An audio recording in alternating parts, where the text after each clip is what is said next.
Hola, ¿qué tal? Buenas tardes o buenas noches. Gracias por estar aquí con nosotros. Hoy vamos a conversar con Hugo Lariquia sobre un tema que nos abre millones de preguntas como es el Mendo Exit. ¿Se separa Mendoza de la Argentina? ¿Es esto posible? ¿Por qué? ¿Qué es lo que pasa? Así que aquí estamos recibiendo a Hugo que está ingresando. Vamos a invitarlo a sumarse a la charla. En este momento, gracias en nombre de la Fundación Atlas. Como decíamos, vamos a ver si Mendoza se separa de la Argentina o no. ¿Cómo andás, Hugo? ¿Cómo ¿Qué estás? ¿Todo tal? bien? ¿Qué tal? ¿Cómo te va? ¿Cómo estás? Muy bien, che.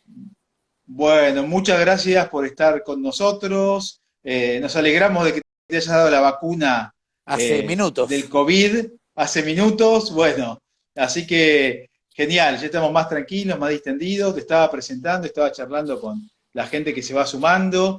Vamos a hablar con Hugo Lariquia, empresario turístico, creador del Mendo Exit. Ya nos va a contar él un poco cómo ha surgido todo esto, este concepto que ha generado tanto revuelo a lo largo de toda la Argentina. Hay fans del Mendo Exit, detractores del Mendo Exit, hay otras provincias que se quieren separar también. De paso los invitamos a que lo sigan a él en Instagram y sobre todo en Twitter. Te pregunto, ¿se separa Mendoza de la Argentina? ¿Por No, qué? no, ¿Por qué nace no, esta no. movida? No, de ninguna manera. Tengo que aclarar lo primero, que es todo esto del Mendoexit como un movimiento independentista se debe a dos cosas. Una, que cuando comenzamos con esto, utilizamos esa palabra porque fue en el año 2015, 2016, estaba recién el Brexit en ese momento al rojo vivo y se nos ocurrió con cierta irresponsabilidad, porque éramos un grupo de amigos nada más, no teníamos pensado generar nada público, utilizar la palabra Mendoexit. Y luego, pese a las infinitas aclaraciones que he hecho, los medios de Buenos Aires principalmente, eh, ¿me estás tomando ahí? Porque me llegó una invitación. Sí, sí, te Ah, escucho sí, sí, sí. perfecto. Sí, Bueno, sí, sí, sí. principalmente los medios de Buenos Aires agitaron el tema independentista, cuando en realidad lo que nosotros somos es un movimiento autonomista, en los términos de la Constitución argentina, en los términos en que lo pensaron nuestros constituyentes, en los términos en los que lo pensó Alberdi, en donde las provincias dieron origen a una nación y le cedieron determinadas facultades a la nación y se reservaron todo lo otro.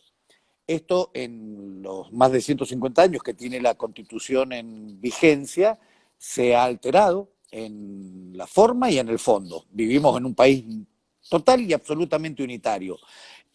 No vivimos en un país federal, más allá de los que los papeles lo digan, y nuestra idea es un poco exagerada en cuanto suena exagerado, pero es tan lógico como volver a la Constitución del 53 y sus modificaciones, y que la nación haga solo y exactamente lo que la Constitución le permite, y nada más.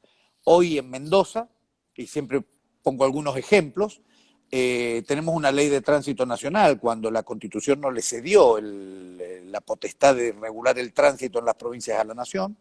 La pandemia la intenta manejar el Ministerio de Salud de la Nación. El espacio aéreo de Mendoza, que nunca lo cedió Mendoza, lo regula la Nación. El Registro Nacional del Automotor, el Registro Nacional de Armas, y así podemos ir siguiendo infinitamente en que la nación se ha ido apropiando de potestades que son de las provincias. Y los mendocinos queremos autogobernarnos en todo aquello que la Constitución nos permite.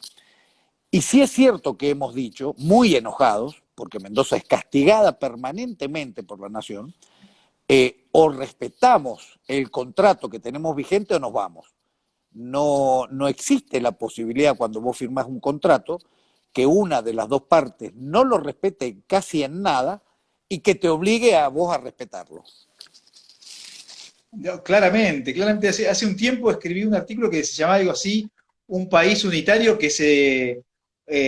un país centralista que se autodenomina federal, ¿no? Porque de federalismo solamente nos quedó la denominación. Si uno ve, por ejemplo, Nada comparando más. con Estados Unidos, donde cada estado es independiente, establece su nivel de impuestos, etcétera, etcétera, o Brasil en América Latina, ¿no? Para O mirar México. federalismos O Más, o México. México. O México. Yo viví en Ujú. México y lo primero, miramos cómo estaremos rotos los argentinos, que cuando llegué a México a trabajar, estuve viviendo un tiempo, lo primero que me llamó la atención, viste las cuestiones que te llaman la atención cuando llegas a otro lugar, fue que cada estado o cada provincia sería, tenía una patente distinta.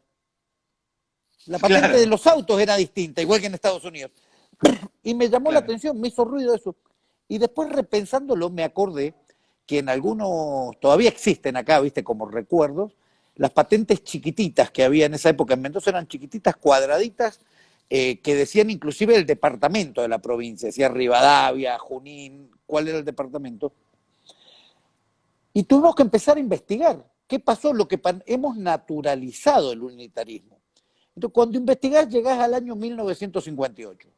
Se crea el Registro Nacional del Automotor, las provincias adhieren por ley, vaya a saber cuál fue la negociación en ese momento, es muy lejos en el tiempo, y de lo que seguramente tenía buenas intenciones en su momento, terminó siendo una cueva de ladrones, de parientes de políticos que en Mendoza te cobran cientos de miles de pesos para transferir un auto. Entonces decimos, flaco, esto no funcionó. Deshagamos, ya que Mendoza adhirió por ley de la legislatura, puede desadherir por una ley de la legislatura. Y volvamos a tener registros provinciales del automotor, que en Mendoza somos capaces de manejar eso con precios razonables, con un buen servicio, etcétera, y listo, y hagamos nuestra propia patente. ¿Por qué no podemos hacerlo? En ese momento se te viene todo porque siempre fue así. No sé si conoces la anécdota de los monos. No, no, no, para La de los nada. monos, te la cuento, es muy Dale. interesante. Un experimento real que se hizo, en el cual en una habitación pusieron 10 monos. A esos monos le bajan un cacho de banana y automáticamente los monos van a comer las bananas y les salían chorros de agua helada que los reventaban a los monos, ¿no? Entonces, bueno, hasta que aprendieron que Sí, no tenían que subir. Tipo perro de Pavlov, aprendieron que por más que esté en claro. la banana no subas porque... Entonces un día sacaron un mono y pusieron un mono nuevo. El mono nuevo, al ver las bananas, fue a subir y los otros lo molieron a palo, porque sabían que se venía Sí, el agua que les pegaba todo. Hasta que ese aprendió que no tenía que buscar las bananas. Después sacaron otro mono y otro mono y otro mono y fueron poniendo nuevos y a todos les iban pegando. Hasta que finalmente los 10 monos que estaban en la sala nunca habían recibido el chorro de agua helada. Y cuando ponían un claro. mono nuevo lo molían a palo, porque siempre fue así. Entonces, Interesante, ¿eh? claro, lo que nosotros queremos es romper paradigmas y decir, bueno, flaco, ¿por qué Mendoza no puede? Sí puede, por ejemplo, concesionar una ruta terrestre Mendoza-San Rafael, un colectivo, el gobernador la saca licitación, la concesiona, pero no puede concesionar una línea aérea Mendoza-San Rafael. Si el espacio aéreo no existía en 1853, si jamás Mendoza delegó esa potestad en la nación. Entonces, empiezan a abrir todos los ojos y bueno, mucha gente que se ha sumado, ya esto es un movimiento grande, los abogados empiezan a investigar y llegan a 1946, gobierno militar, se establece el Código Aeronáutico por decreto de un general que ocupaba la presidencia que dijo que el espacio aéreo era federal. Mendoza nunca, ni siquiera ahí hubo una adhesión a eso. Simplemente Claro. se robaron el espacio aéreo de Mendoza. Entonces nosotros decimos, recuperémoslo. ¿Cómo? Vamos a presentar, estamos en este momento en un proceso electoral, vamos a ocupar bancas, un proyecto para licitar una línea aérea Mendoza-San Rafael que es necesaria, además de simbólica, realmente es 260 kilómetros en una ruta en la que ha muerto mucha gente por ir y venir en el día, y licitémoslo. Y veamos qué hace la nación, si le gusta o no. Si ese acuerdo perverso que supieron tener con Aerolíneas Argentinas, que Aerolíneas ponía un precio piso, lo pueden aplicar acá en Mendoza. Claro. Por ese lado va la cosa. Y cuando decimos, o nos vamos, es eso, es, flaco, queremos que nos cumplas con lo que comprometiste en 1853. No, y es genial lo que estás contando porque al ser Mendoza una provincia próspera, digamos, tiene la espalda intelectual, social, económica, como para tener un soporte fuerte, ¿no? Sobre el cual basar esta movida tan importante, tan revolucionaria, y que nos replantea, digamos, la inercia, ¿no? Este movimiento inercial que esto es así porque siempre fue así, básicamente. Y te pregunto acá, Sí. ¿cuál es el sentimiento de los mendocinos? en este contexto? Bueno, ha habido muchas encuestas, no sé, un empresario privado acá, un español que puso una bodega en Mendoza, enamorado de Mendoza, que decidió hacer una encuesta de clima. En esa encuesta salió que el 80% de los mendocinos apoya la idea del Mendoexit, no el movimiento político, que el 85% de los mendocinos cree que la nación perjudica a Mendoza. Esa falsa idea de que es una provincia próspera, lo fue Mendoza en algún momento, pero esa falsa idea hace que los mendocinos tengamos que pagarle la nómina de empleados públicos a Formosa vía coparticipación, los estadios de última generación de Santiago del Estero, el clientelismo del conurbano. Y Mendoza no es una provincia próspera. En la repartija, Diosito, a nosotros no nos benefició con nada. Mendoza hace 150 años era un desierto sin agua, sin tierras cultivables. Nosotros aramos literalmente, esto, yo trabajo en turismo y llevo gente a los viñedos, literalmente metemos los arados en las piedras y le llevamos el agua a cada plantita para que le llegue una gotita con una manguera, porque no tenemos agua ni tenemos ningún beneficio. En eso, hace 150 años, Formosa era un vergel, una selva con tierras cultivables, con ríos que nos llenan de envidia cuando vemos esos ríos. Y Formosa es lo que es y Mendoza es lo que es. Y no producto del azar, sino producto del laburo. En Mendoza, como en cualquier desierto, la gente labura. Nos levantamos la mañana y vamos a trabajar. No podemos parar. Si Mendoza para, se seca. O sea, nos morimos. No es una forma de decir. Mendoza es una sociedad en guerra contra el desierto y el agua es nuestra arma. Entonces, en función del trabajo es que hemos hecho lo que hemos hecho y se creó, bueno, entramos en temas sociológicos, Mendoza estaba muy distante de cualquier otro lugar, muy alejada, tuvo una cultura muy endogámica, que es diferente de la Argentina, socioculturalmente, y bueno, generó todo este respeto a las instituciones que tiene Mendoza, que nunca tuvo reelección, que el gobernador viaja en avión de línea, que no hay una residencia oficial para que duerma. El señor que sea gobernador está cumpliendo un trabajo, vive en su casa, trabaja, termina, le pagamos, le damos las gracias, se va, viene otro, la alternancia, en los 10 gobernadores que ha tenido la democracia, en la democracia moderna desde el 83, 5 han sido de un partido y 5 del otro. Hay algunas características diferentes. El tema es que la locura de la Argentina y el látigo de la billetera hacen que nos muelan a palos y que no podamos disfrutar el producido de nuestro sacrificio. A ver, Mendoza no está en condiciones de tener un autódromo casi de Fórmula 1 y lo hacen en Santiago del Estero. ¿Alguien me quiere hacer creer a mí que los santiagueños se sacrificaron y ahorraron y juntaron la plata para hacer un autódromo de última generación? O sea, vos estás diciendo que hay provincias que generan y otras que gastan como consecuencia de la Mira, coparticipación. yo te hablo de Mendoza. No es tan perverso el sistema que ni siquiera es producto de la coparticipación. Los detractores del Mendoexit, que principalmente es el kirchnerismo, porque defienden las injusticias a que el gobierno nacional somete a Mendoza, son una cosa perversa, te dicen que Mendoza recibe un 4% de coparticipación y Mendoza aporta un 4%, y más o menos es cierto. El problema es que desde que se creó la coparticipación y empezaron los pactos fiscales, el volumen de masa coparticipable, que era del 66% al principio, sobre el que Mendoza recibía el 4%, hoy está en el 25%. De la masa impositiva que cobra la nación, el 25% se coparticipa.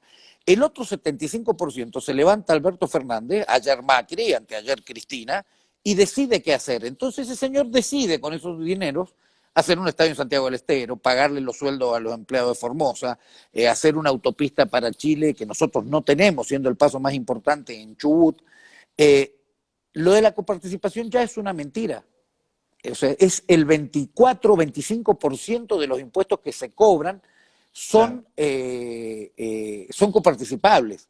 Entonces, lo que nosotros planteamos en estos términos es no renovar el pacto fiscal.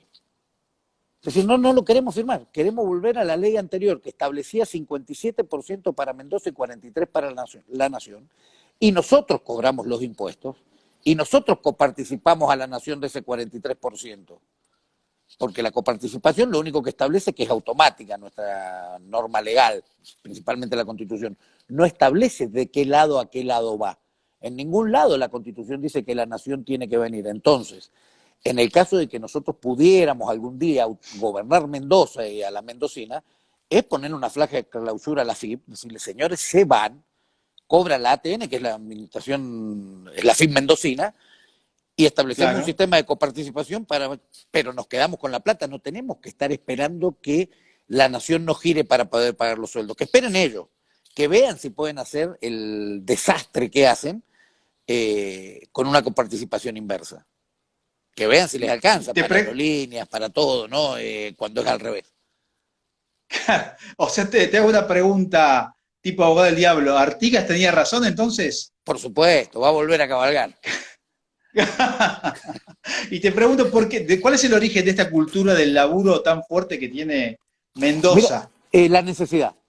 La necesidad, como te Mm, digo, hay que entenderlo, hay que vivir en Mendoza para terminar de asimilarlo.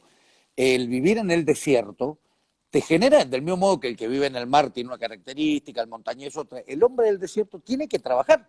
O sea, si no, no comes. Esto es tan simple como esto. claro, No hay posibilidad de que surja la naturaleza de Mendoza, el árbol más alto tiene menos de 1 metro de ralo, de espina, de desierto. No hay posibilidad de tener animales si no le das voz de comer. No hay chance en Mendoza de soltar las vacas y después ir a buscarla a ver cuánto parieron y carnear alguna y comer. No hay ni animales acá en el desierto claro. prácticamente. Entonces, o comés lagartija y te alimentás de cactus, o cultivás y tenés algún animalito. Pero las dos cosas requieren mucho esfuerzo. En Mendoza se riega todo. Todo lo que se cosecha en Mendoza tiene un sistema de riego. No estamos pirinchando el cielo viendo si llovió o no y quejándonos de la sequía. Agarramos el agua, que es muy poquita. Imagínate que Claro. Mendoza ha ganado mercados en todo el mundo. Hoy los vinos mendocinos son, yo he viajado por todo el mundo y los vinos mendocinos son premiados y reconocidos, solamente cultivando el 3,5% de nuestra superficie. Y el resto no lo vamos a poder cultivar nunca. O Claro. sea, hay tierra, pero no hay agua, y el agua no la podés fabricar ni la podés importar para riego, digamos, en esos volúmenes. Entonces, eso genera una cultura del trabajo. No hay posibilidades.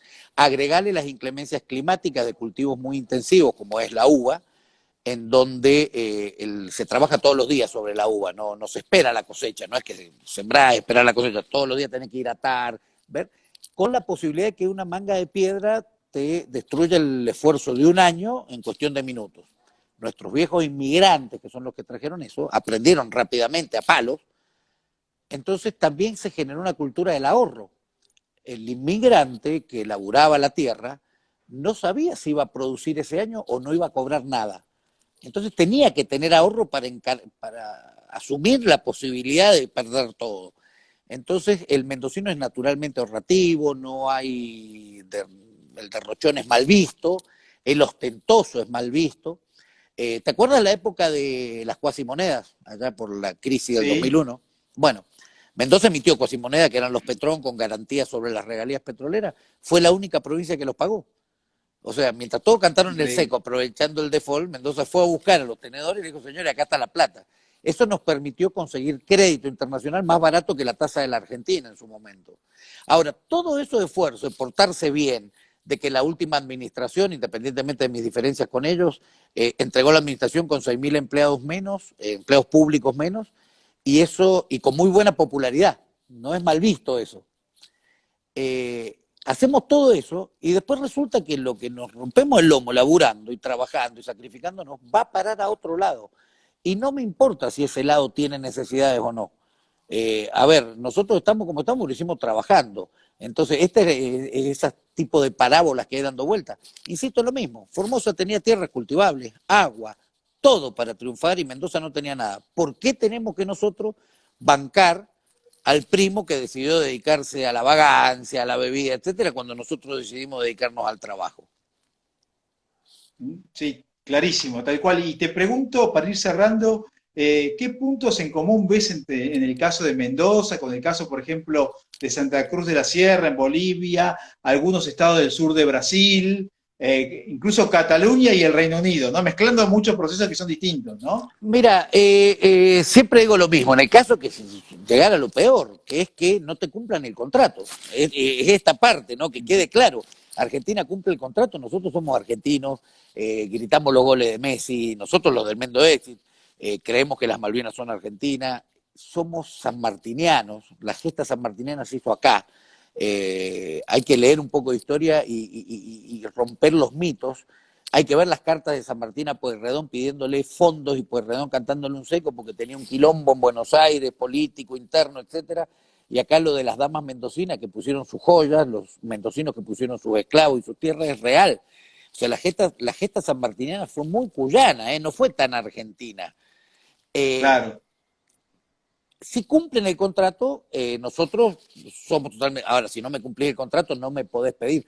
No, si estamos casados, no me podés pedir que sigamos casados si me engañás todos los viernes, si no trabajás, si me bolsiqueás la cartera. Con respecto a los otros movimientos, yo creo que no hay dos divorcios iguales. Pedrito se divorcia por razones diferentes de las que se divorció Juancito. Hacer una especie de sindicato de esto me parece un error. Conozco algunos casos, he estudiado otros casos y no tienen punto de comparación con lo de Mendoza. A veces sí tiene punto de comparación en el caso de que alguno cree que produce más de lo que recibe, que es el caso de Cataluña, nosotros somos los que trabajamos, los otros son vagos, puede haber una cosa ahí, pero en ningún lugar del mundo, y sobre todo el mundo civilizado al que no pertenecemos, hay un movimiento político que nazca diciendo, señores, queremos cumplir la Constitución. O sea, los locos son los otros, los que quieren vivir al margen de la normativa. Una constitución no es un manual de sugerencias, es de cumplimiento obligatorio y para todos. Y acá parece que la nación argentina en un momento decidió que no sea de cumplimiento obligatorio. Que lo que yo te prometí, son 160 años, no es un problema con este gobierno. Este gobierno ha recrudecido todo, ¿no? Por cuestiones claro. políticas, el ejemplo de Portezuelo del Viento, que alzó a los mendocinos, los respiradores. Mendoza compró los 50 respiradores apenas empezó la pandemia y se los intervinieron la nación para decir lo vamos a llevar a donde corresponda. Flaco, déjame que lleguen y yo veo si me sobra uno para tirarle a lo boludo que no compraron. Perdón por lo boludo, yo ya me siento muy en confianza, pero eh, Sí, en la solidaridad, yo soy liberal, Mendoexit no es un movimiento liberal, sino autonomista y federal, pero yo siempre creo que la solidaridad es voluntaria. En el momento que me pone un revólver en la cabeza y me obliga a ser solidario, es muy parecido a un robo. Y es lo que nos pasa en Mendoza. exacto. Entonces, con respecto a los otros movimientos, yo no veo, ni tengo ningún interés en tener contacto, y ellos tienen sus problemas, que los arreglen, pero lo que sí con seguridad, ni los catalanes, ni en Santa Cruz, ni en Quebec, ni en Escocia, están diciendo, por favor, cumplan la Constitución. Ujú. Excelente. Así que Hugo, excelente. Te agradecemos por esta posibilidad de charlar con vos, de conocer un poco más esta temática que tanto nos intriga, con la cual nos sentimos muy identificados, somos amantes de Mendoza, de toda su naturaleza, los vinos, las montañas, el laburo, la cultura migratoria, que como vos decías, si no produciste morís de hambre. Eso tan que dijiste con tanta claridad y te queremos invitar a que nos cuentes dónde te puede seguir la gente que nos está escuchando y agradecemos a todos los que nos están escuchando. También les decimos que esta entrevista va a estar disponible en segundos en Instagram, ya no live, y en un ratito va a estar en las otras redes sociales como YouTube, Twitter, Facebook, etcétera.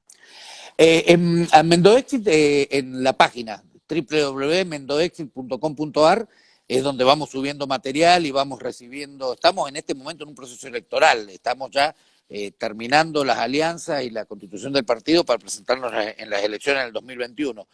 Eh, no somos un movimiento marginal, o sea, nos vamos a presentar en las elecciones y vamos a tratar de ganar y de tener bancas y de lograr que esto se haga dentro del sistema. No somos unos loquitos antisistema. A mí personalmente la Claro. única red social que uso es Twitter. Hugo Lariquia soy yo con doble C y H. El nombre es un nombre fake de hace muchos años que es el Ángel G, una sola G, el Ángel G Mendo. Ahí manifiesto mis opiniones personales, lo del Mendoexi lo manejamos a través de la página, ahí en la página están todas las redes sociales. Instagram lo tengo solamente para los vivos, la verdad que no lo sé usar. Así que si me siguen en Instagram no van a ver nada, porque no sé ni cómo se usa. Recién te tuve que preguntar con qué botoncito tenía que tocar para poder salir. Y Pero bueno, salió excelente, Hugo. te espero en Mendoza algún día. Si te gustaban los vinos de Mendoza, cuando te traiga acá te van a gustar más. Absolutamente, ya he ido muchas veces, mi padrino era de allá, así que también Mendoza, San Rafael, un amante de la provincia de Mendoza, un lugar para quedarse a vivir realmente. Y más si prospera la iniciativa de ustedes, ¿no? Hay mucha gente. A ver, si nosotros logramos en esta elección hacer un buen papel para nosotros que nacimos hace menos de un año, hace 10 meses que estamos y hoy en las encuestas nos dan bien, logramos erradicar el populismo en términos electorales de Mendoza, es el momento de invitarlos a toda la gente bien a vivir a Mendoza, a traer sus inversiones. Acá no hay lugar para Grabois, boludeces de esas, no existe. Acá se aparece un Grabois y lo sacan a escopetazos. El dueño de la finca, los empleados, los vecinos, los empleados de los vecinos. Hay mucho respeto por la propiedad privada. En los pueblos todavía, cuando hay alguien que triunfó y le va bien, se lo pone de ejemplo. Le dice, si trabajás y te esforzás y te va bien, vas a poder tener una camioneta como la de Don Pedro. No es Don Pedro Claro. el enemigo que esquilmó a alguien. Y se vive bien en Mendoza. Así que vengan los que quieran, están bienvenidos. Bueno, muchísimas gracias, Gracias Hugo. a vos, Un che. abrazo enorme. Gracias. Y quiero agradecer también especialmente a Rogelio López Guillemén, que nos puso en contacto, ¿no? Un Y ha hermano. hecho posible este encuentro. ¿Sí? Un gran abrazo. Gracias. Gracias a Nos vos. vemos. Abrazo. Nos vemos.